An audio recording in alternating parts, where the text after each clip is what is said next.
late 1990s, designer Hiroshi Hasegawa designed the FM platform for Nissan that became the XVL show car and later the 2003 Infiniti G35 coupe and sedan. It also became the next generation 350Z and later 370Z for Nissan.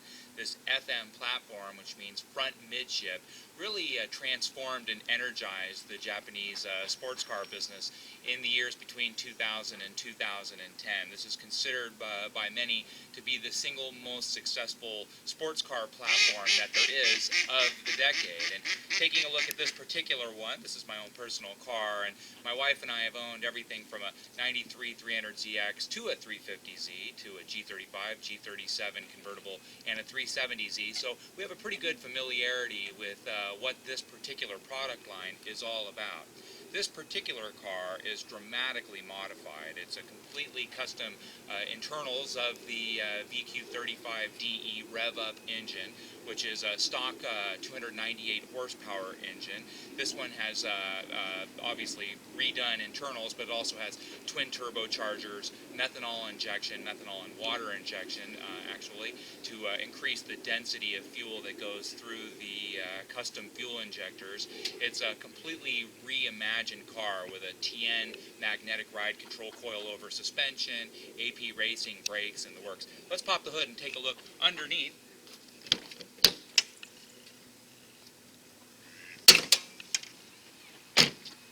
Now, that VQ engine is really a dynamite engine. It goes anywhere from 260 horsepower to, in this case, 298 horsepower, with all of the modifications that have been done at pretty much full boost. We've never done anything more than about 12 pounds per square inch of boost, but the at full boost it's going to do a little over 600 horsepower. As it's set up right now, it's probably in the low 500s, but definitely fast enough to do whatever it is that you want to do.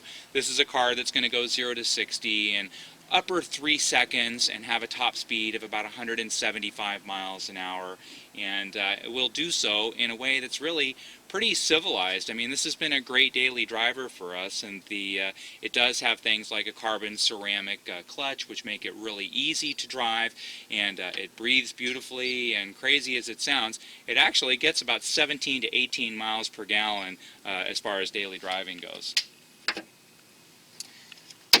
Taking a look around,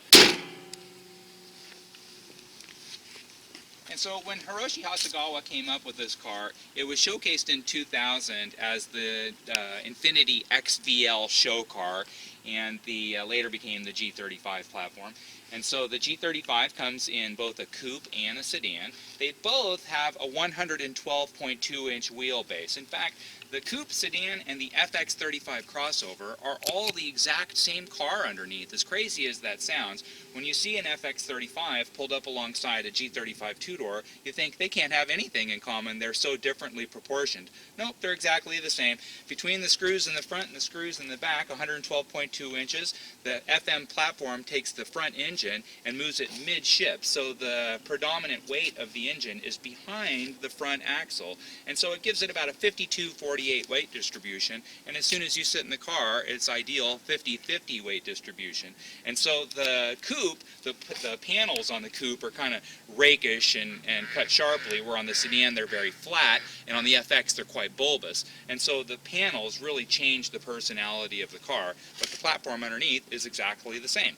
Now this one, again, highly modified, and so the Zanetti wheels, AP racing brakes, and those AP racing brakes are really expensive. They're a little over $5,000 installed, but they do dramatically enhance the performance of the car.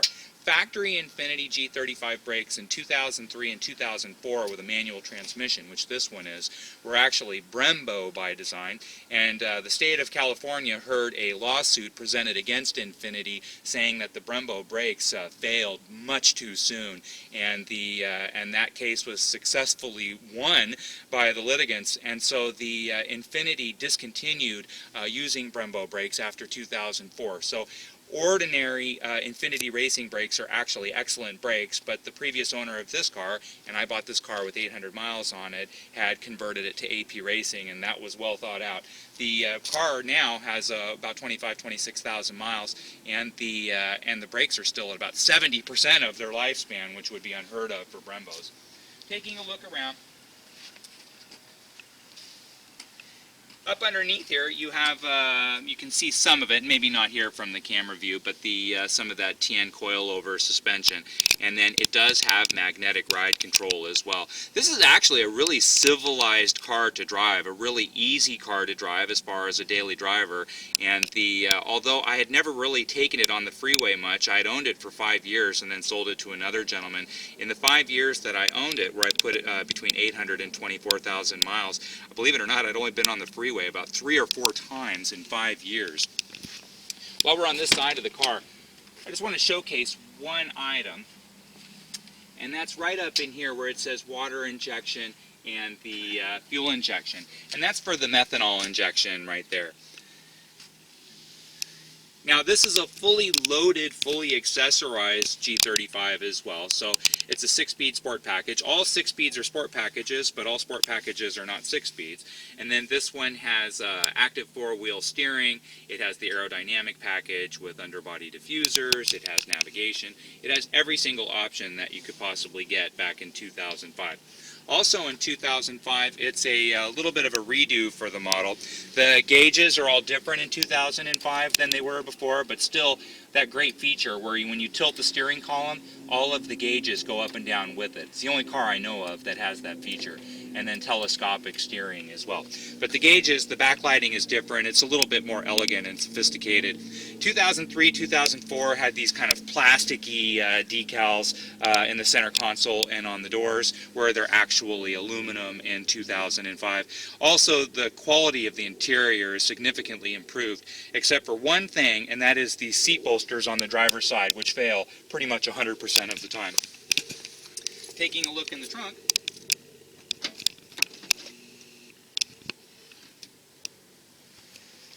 now, as you come along to the trunk is actually reasonably spacious. Now, remember, this is a high-performance sports car that's designed for one thing, driving fast and having a great time.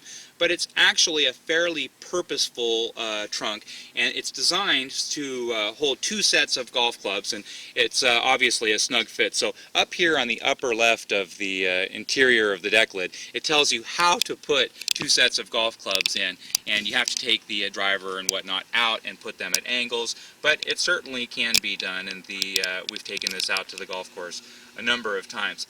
Now, taking a step back, the exhaust on this car, it's on its 2nd exhaust, and it's soon to be on its 3rd exhaust. This car scrapes so much that it rubs the underside of the exhaust enormously every time you hit just about anything.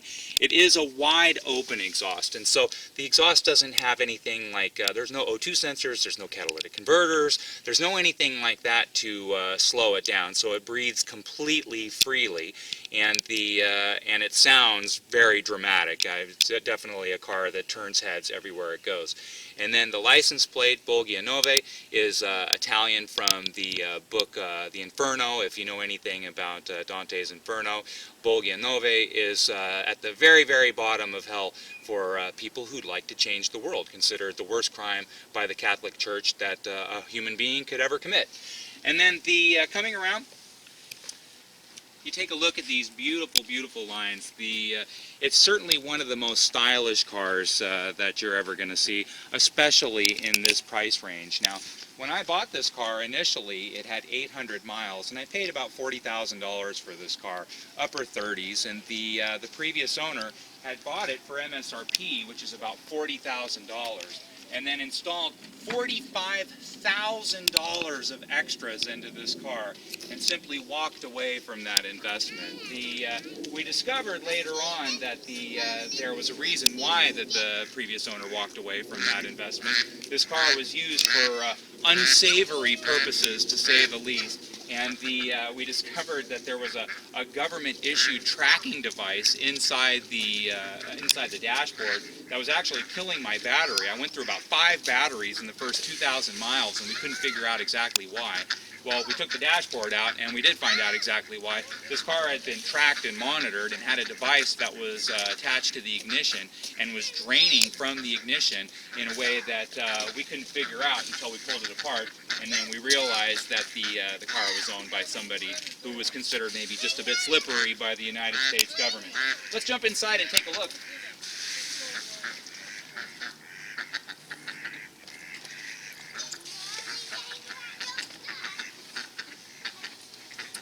Now, I had originally purchased this car and had it for about 5 years, and I sold it to a gentleman who was just fascinated by this car. He wanted to come look at it all of the time. He showed his boss, he showed his kids, he showed everybody he knew. And one day he came in and he said he's just going to go ahead and take it home. And I had owned this car for 5 years, and I paid, again, about $39,000 for it, and I sold it to him for about $34,000 with 24,000 miles.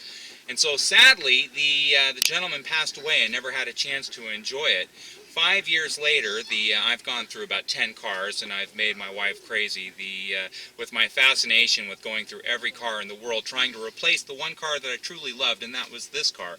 There's never been a car that I've owned that's just so fast and so easy to drive and so fitting of my personality, and so I really wanted to get this car back.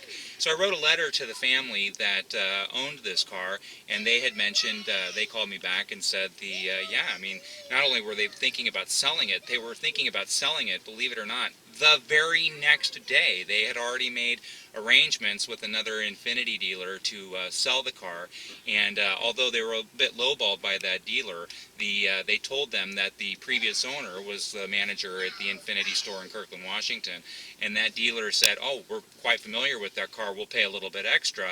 And so the lady who owned it was gathering all of her paperwork that day and opened up her mailbox only to discover a letter that I had written to the family saying, hey, if you're thinking about selling it ever, 3 years from now, 5 years from now, whenever, please consider me. I'd really love the opportunity to own this car again.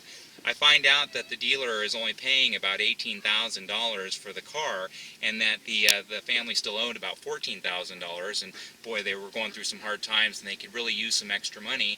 And I said, may I make an offer of $20,000, to which they were thrilled. That worked out perfectly. And so for me, now I've got a car that I paid $20,000 for that in 5 years had only been driven a total of 80 miles. And so where are you going to get a car for $20,000 that has upwards of 600 horsepower, great style, great performance, and it's the real deal. It's not just some inexpensive car that's been built up to go fast. This is a car that can handle even more horsepower than what is putting out right now. As you know, that this platform is shared not only with the 370Z or 350Z at this time frame Nissan, it's also shared in some ways with the Nissan GTR, which can put out an enormous amount of horsepower and can handle all of that horsepower. GTR, of course, is all-wheel drive, where the Infiniti is rear-wheel drive. One big advantage, though, with the Infiniti is that it's available in a manual transmission, and that's a rarity that is going the way of the dodo bird, to be honest with you. You can't even buy cars like Ferrari, Lamborghini, Maserati. They don't even come in manual transmissions anymore. Everything comes with these dual-clutch paddle shifters, which are just a new form of automatic transmission. There's just no sensation quite like actually rowing through the gears, but it's a sensation that people just aren't interested in anymore. They like automatic transmissions, call them what you will. They're automatic if you don't have to shift a shifter or depress a clutch. And so today's world has gone away from manual shifts, and I think that this car represents something of a bygone era of very, very high quality, obviously manual shift, and then that custom tuner shop kind of approach. Back before the fall of the banking empires in 2008, everybody was customizing everything. Everybody had 22, 24, 26-inch wheels on their Hummers. Well, Hummer obviously is no longer around. Everybody was dropping things like twin turbos in their car. Everybody was customizing stuff because they could finance it and it wasn't a problem. Well, nobody can finance all that stuff anymore. The banks are much tougher these days. And so you don't see those kind of tuner cars the way you used to. So getting a 2005 with only 25,000 miles, these cars all have 150,000 miles on them now, and they're either wrecked or parted out or whatever the case may be, but they're not on the road anymore. And so for me, again, this car speaks to my personality. It's, again, a car that you just don't see anymore. It has super duper low miles. It cost me next to nothing. And then it just has such a neat storyline with it. The fact that I owned it and lost it, not once but twice actually. The story when I got the car originally was a story unto itself. But it's a cool car, it's a fascinating car, it's a fast car, but more importantly, it's a loud car that's a blast to drive. So let's crank it on and see what it'll do.